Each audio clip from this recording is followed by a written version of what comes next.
Alright, I guess you figured out by now something is not going well with JJ, and you would be right.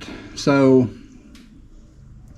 I've got to replace both my rear axles. I rebuilt the differential about 4 years ago, and the axles actually needed replacing then because they were so wore. Well, they ended up getting so wore that my axle seals started leaking, and so I'm going to replace the axles and the axle seals. And I pulled the diff cover off to check it about a week ago, and I noticed I had some metal in my differential, and I believe some metal had gotten off my axles and got in my differential. Anyway, it messed my pinion bearing up. So this is going to be not replacing the gears. The gears are still good, but it's going to be a full diff rebuild and axle replacement. I got to flush the whole axle out. I'm going to get me a bunch of brake clean and do that. So I'm going to get to taking this thing on apart, get the axles pulled, just get everything disassembled today, and then tomorrow I'm going to try to get all the bearings back on, get it shimmed correctly, and try to get JJ back on the road. I've been driving CS Jeep for a week now, and I've got to get this fixed because I actually miss driving JJ. Alright, so I've got to pull the pin out. I've got the bolt out of it. It should just slide out now. Alright, there's the pin right here. And now they get the spider gears out. They'll come out, and they've got washers on them. So there's one spider gear, and it's got a washer on it right there. I don't know if you can see that. I'm just putting everything in this little plastic bowl over here.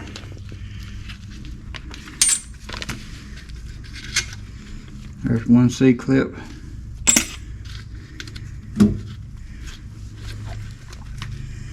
Now let's get this other one.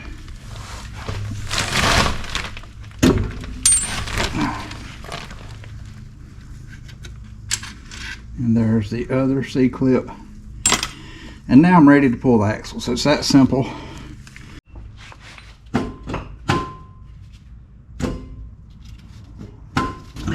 That ain't supposed to be that hard to get out. Something is actually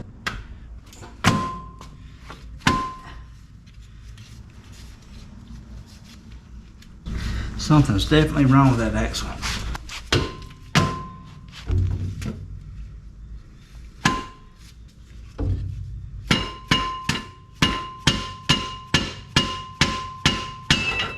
That's supposed to just slide out easy. What's wrong?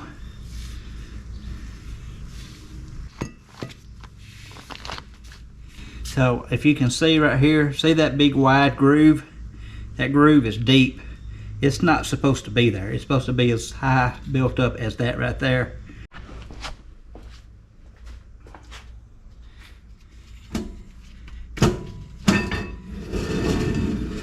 That's the way the axle's supposed to come out.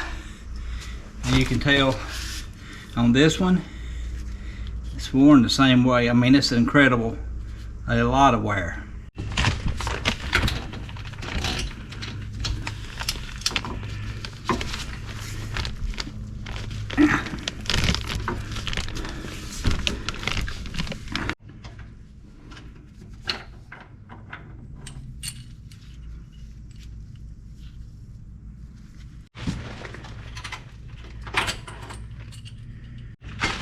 Alright, so one issue I have,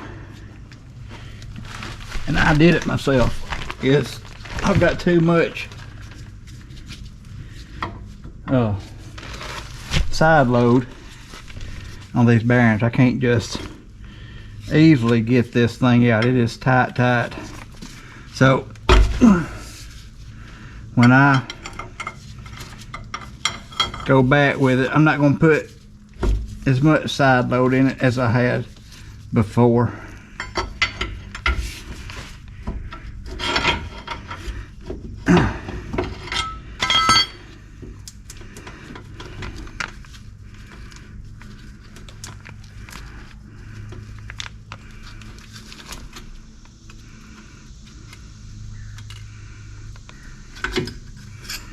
Right, there's right. There's left. And here is my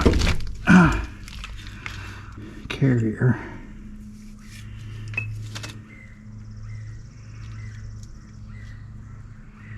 I don't know. I'm gonna get out and look at these gears real good and make sure they are okay before I decide 100% that I am gonna reuse them.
All right, I'm about to press the bearing on. I forgot the GoPro at the house. I don't have a way to lay my phone here to press the bearing on, but I'm just, here's how I've got it set up. Got my puller set up in reverse so the pressure will be against the race and not the bearing. So that's why I've got that on there like that.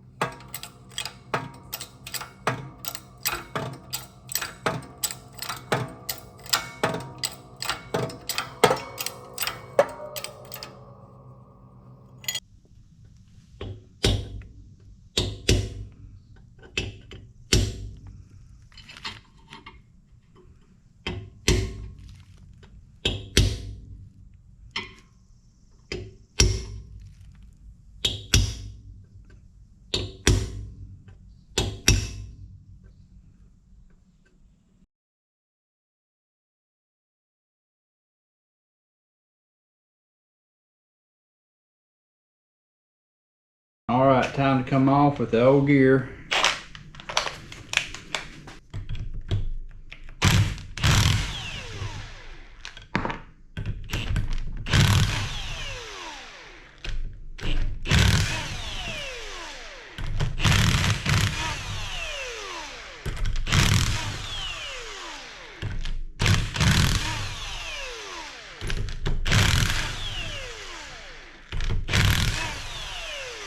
So I'm going to run these old bolts. You're supposed to replace these bolts.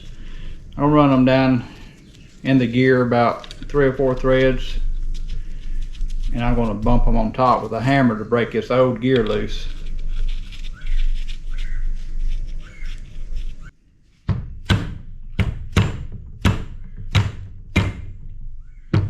Just like that.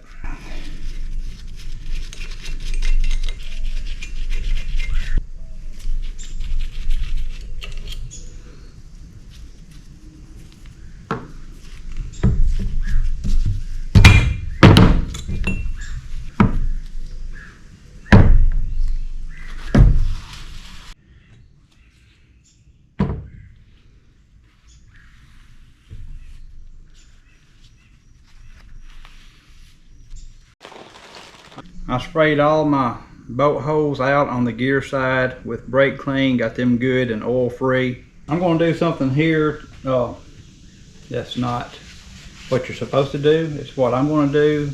I've got extra bolts and such. You're supposed to heat this ring gear up in the oven or something and then put it on. I'm not going to do it that way. I'm going to get my old bolts.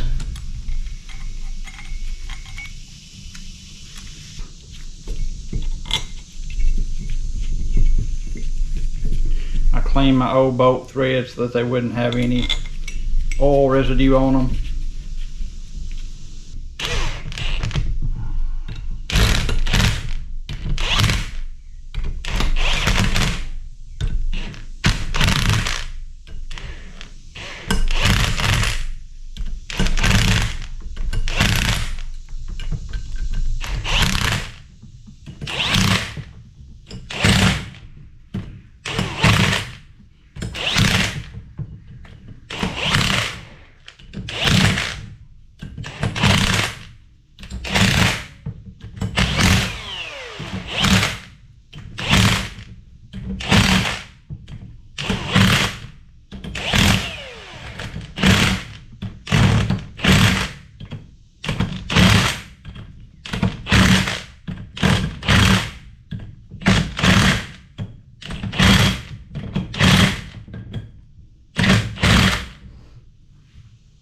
Alright, gear is seated and I'm going to take these old bolts back out.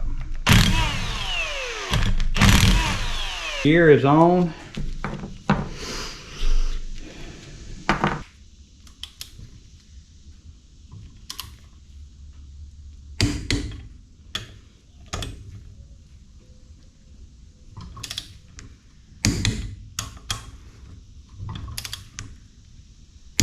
Okay, so I ended up going back with my original bolts.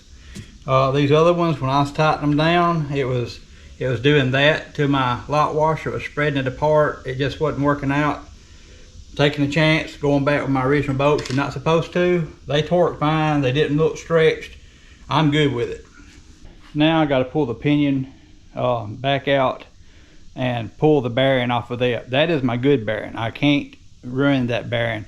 So I have a brand new way of pulling the bearings, different than the way I showed you when I pulled the first bearing. That first bearing was used. I didn't care if it got destroyed or not. This is a clamshell puller made to pull pinion bearings and carrier bearings without destroying them. So we're going to see how well it works.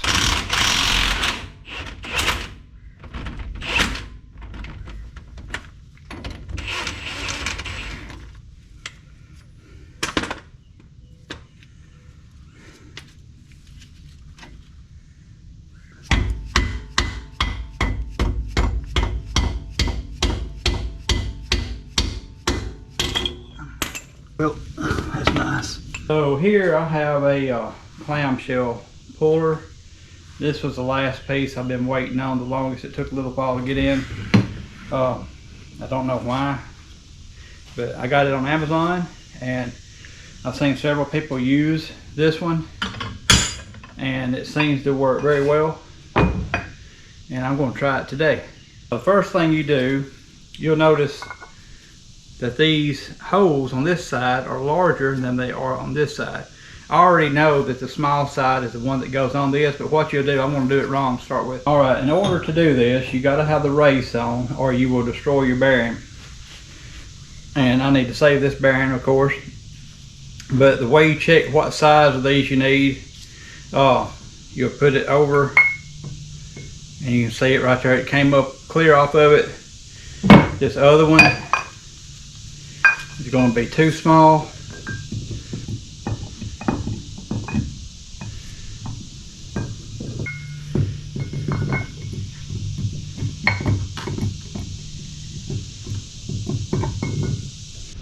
Okay, so this thing's got 2 rings on it. To put the bottom one against the race, you have to screw the ring all the way down to where it's touching the race. Just like that. And then you put your clamshell on.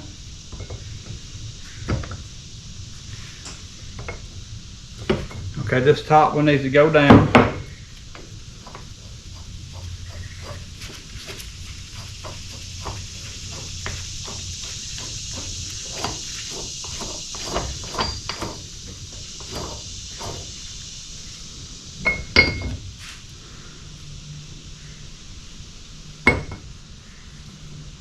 All right, that's all the way down.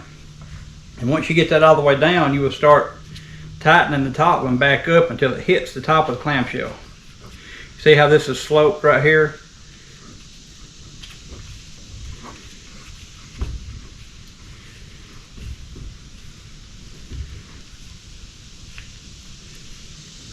All right, now I'm going to lay it down.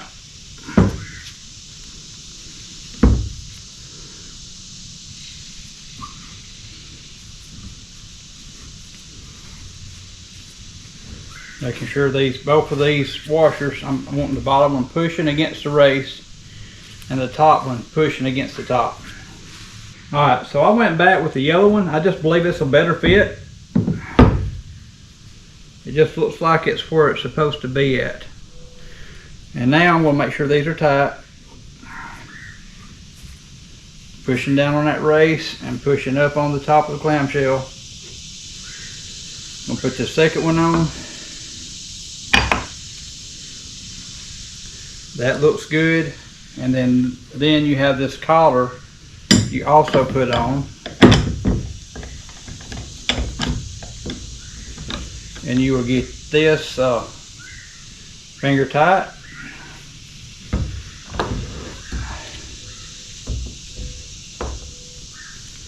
And now we're ready to pull.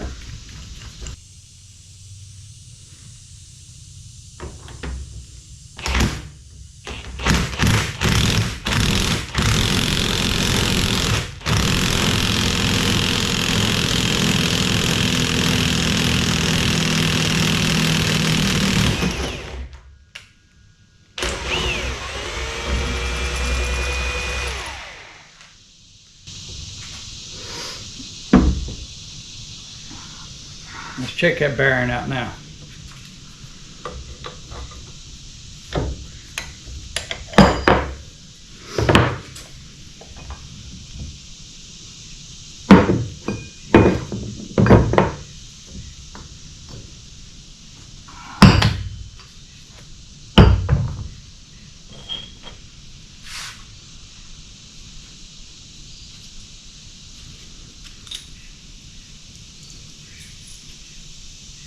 Perfect. That's a good deal right there. I've been wanting one of these for a long while, and as much as I work on vehicles, I've got to where if I need a tool to do something, I've got to where I just go ahead and purchase it, because me and Seth, my son, we work on vehicles a lot, and I will use this again, and that worked. Man, that worked good. So I saved my bearing. It's ready to go on the new pinion shaft. So let's go press that on. I know that was a terrible demonstration of how to use that. I was having to figure it out as I went. I'd watched some videos on it, and I just didn't want to ruin my bearing. My thinking on purchasing this, I've already purchased this bearing. I could pull it with that other puller and ruin it and have to buy another bearing, which is going to be about 50 bucks. I give $100 for this. So I could have purchased half of it again if I destroyed this bearing using another puller. So that's how I justify doing stuff like this. This actually saved $50 on this bearing, and I put $50 with it, and I bought that, if that makes sense. So let's go press this bearing onto the new shaft that I have right here.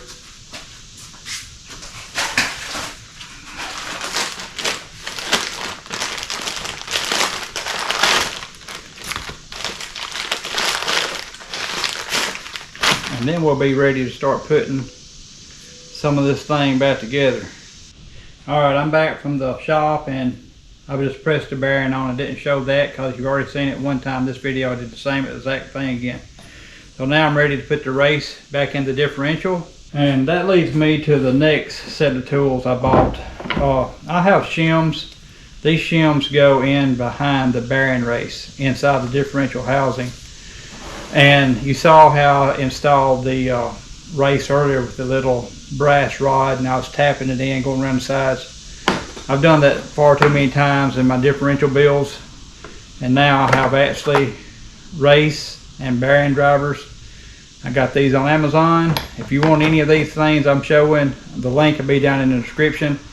But I need tools, and so I don't always have everything I need, but as I build and work on more vehicles, I'm getting more and more tools, and they should last on and on. So let me see which one of these is going to fit my race. Looks like that one right there is close. Let's try this next one up. That's going to be it right there. So I'm going to use this to put my race on with inside the differential housing. And the way this works is you can either use it as a bearing driver with the flat side, bolt it on like that, or this side is tapered, and that's for putting bearing races in. And that's what I'm doing today with it. So I'm going to go put this in. I'm going to use the same shim stack that I had before behind it, and I know I'm going to have to add more, so that's why I purchased these right here. So I just want to see where it's at so I know how many shims to add.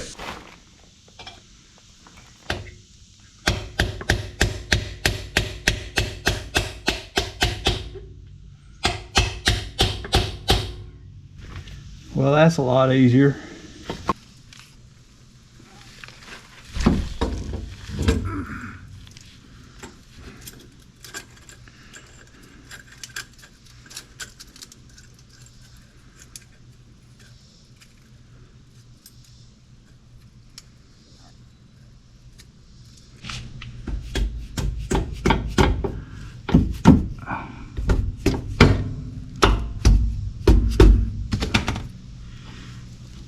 Okay.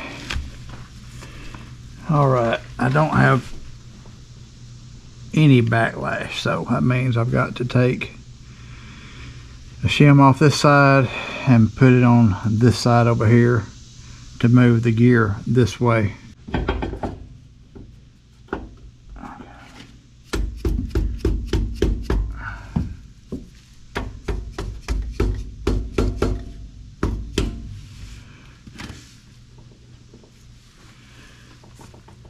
I got just a little bit. Not enough.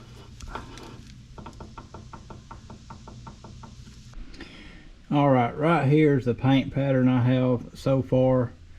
I think I'm going to put a little bit thicker shim behind the pinion, and on this side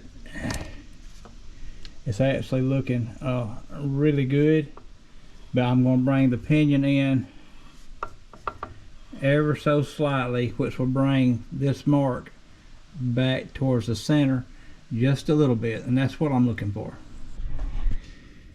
So here is my pattern. This is the last pattern I'm doing. This is the coast side. It looks good. The drive side, this is the drive side. I'm happy with that. I ended up with 6/1000 backlash, and that is perfectly within spec. The specs is 5 to 8 thousandths. I hit 6, so I'm happy with that. And I'm going to now take this back apart. I'm going to separate this shim stack from this shim stack. I'm going to put them in Ziploc bags left and right, and then I'm going to flush out and clean these axles out and try to get this thing where I can get it put back together.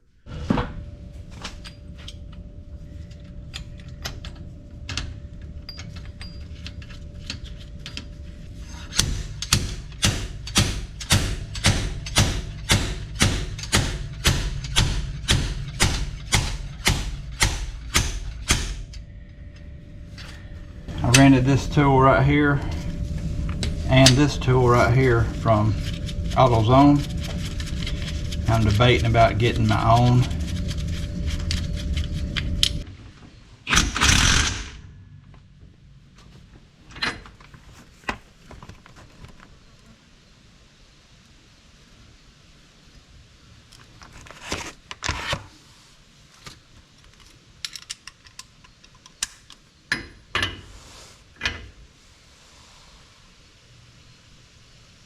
All right, I'm on 19 or 20 inch-pounds on my tool. 19 right here's where it's at.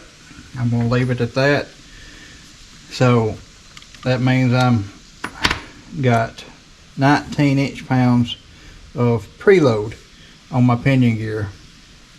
So I believe that's plenty good. I've been going by people in forums and what they were saying, and I think the factory service manual calls up to 35 inch-pounds, and I think the consensus is to use between 16 and 20 inch-pounds. I'm right on 19, so,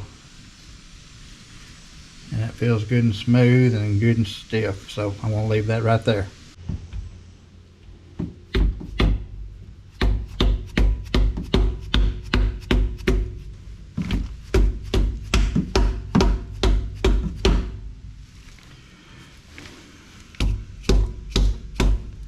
Alright, so I've got my differential in. I'm going to check the backlash one more time, and then I'm going to check the paint pattern again, and if all of that's good, I'm ready to go back with my axles, because I've already done the cleaning. I didn't bore y'all with all of that. All the cleaning is done, and now I need to check my backlash one more time to make sure it's still set.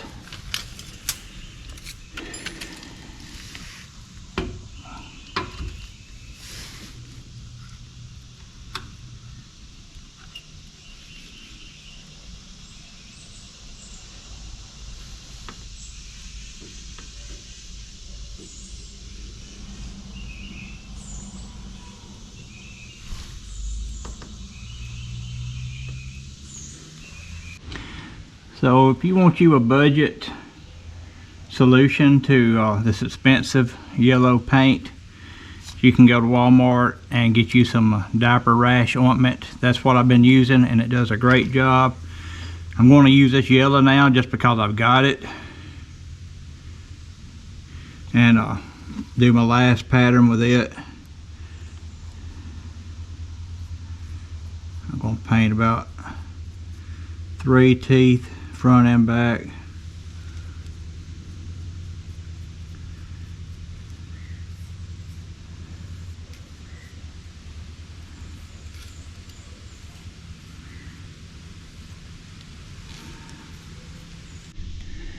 So here is my final paint pattern. I think it looks pretty good. My backlash averaged from 7.5 on the biggest to down to about 6 on the lowest side. So my mesh is good, and I believe my pattern is acceptable. My pattern was not this good the first time I built the differential, which I did not have a clue what I was doing.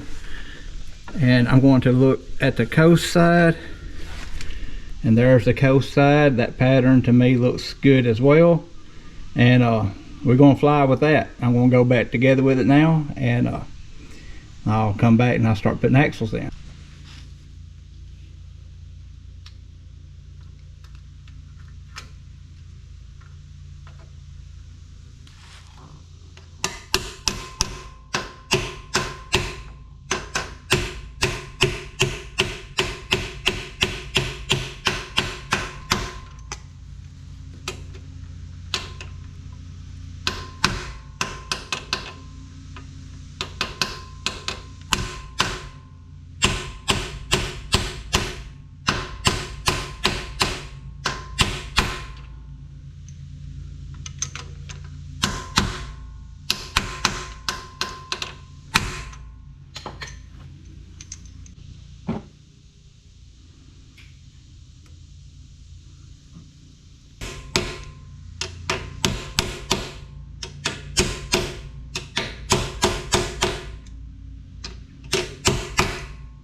Brand new axle.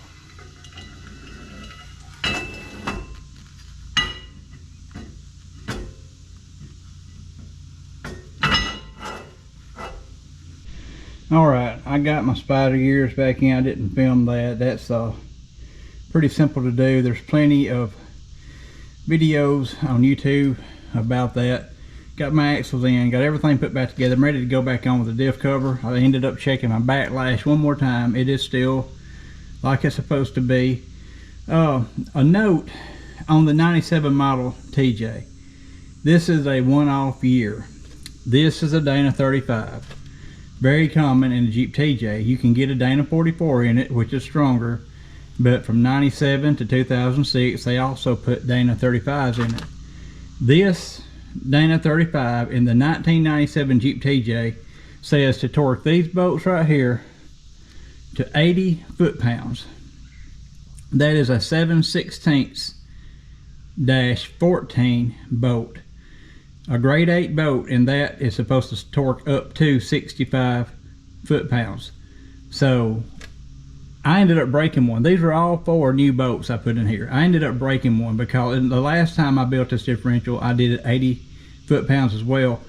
I believe that's a typo in the factory service manual. I believe they copied and pasted the Dana 44 torque specs for the bearing caps, and I do not believe it's supposed to be 80 foot-pounds on a Jeep TJ because they have the 7/16-14 threaded bolt. So anyway, if you're doing a 97 model, be careful about that. I broke one off. I ended up having to weld a nut to it to get it out. And this time, the Dana 35s from 1998 to 2006, which is this rear end, is 57 foot-pounds. I ended up putting it 65 just because this one calls, the factory service manual calls 80. I know these bolts can hold 65 just fine. I know the axle housing can hold 80 just fine because I broke a bolt. So 65 was no risk to me to torque these, and I know they are plenty tight. Just wanted to make that note. I don't know why. If any of you already knew about that, leave a comment down below. It's just like it's 97 TJ is just a one-off year. That's one reason people say don't ever buy the first production year of a vehicle, because they're going to have tons of changes, and boy did they. From 97 to 98 there was tons of changes.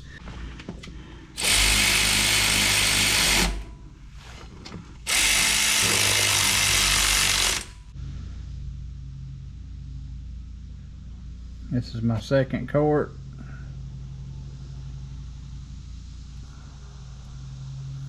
There it comes. All right.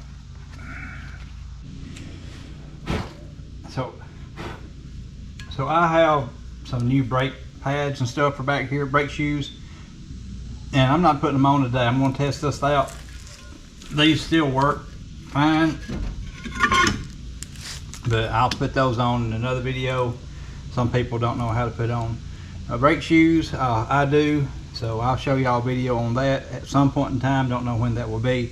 All right, so y'all have already seen the bearing puller that I got. I got 3 new tools to do this job with that I've been wanting for a while.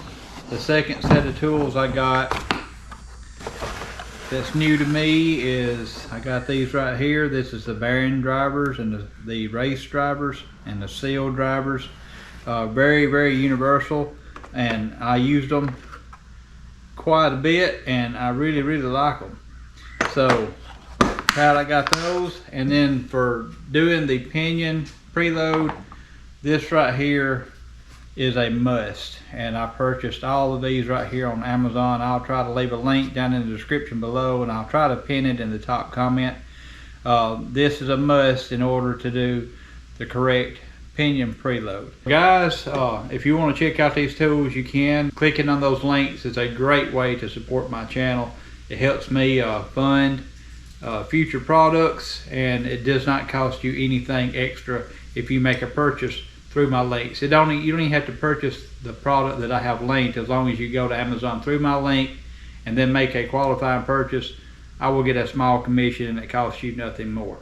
So now let's go take a test drive in the Jeep, and we'll see how well it did. Well guys, I'm going down the road doing the braking process in the gear. I'm going to drive it about 15-20 miles at about 50 miles an hour. I'm currently at 7.3 miles. There's no noise at all. It is absolutely perfect. Smooth as silk. just like it's supposed to be. So I have fixed my situation. If you stuck with me this long, thank you so much. I did not have any intention of this video being this long. I just kind of wanted to bring y'all in on everything that was happening. And I know I didn't show everything. Everything is working good. The differential is perfectly smooth and quiet. No complaints at all. I'm tickled to death to have JJ back on the road. Well guys, that's gonna be a wrap on this video. JJ's turned out phenomenal. I'm so proud that the differential worked out well. It just took me a really long time to get everything done. So just remember, I got the product links if you're interested in those tools I use down in the description below and pinned in the top comment. And I'm sure I've done a bunch of stuff wrong on this. Somebody will probably let me know if I did. But anyway, I'm happy with the result, and you can take all of my advice I give with this differential rebuild with a grain of salt, because I am not a professional. Thank you for watching. Y'all come back next time. We'll see what we got going then. Yeah.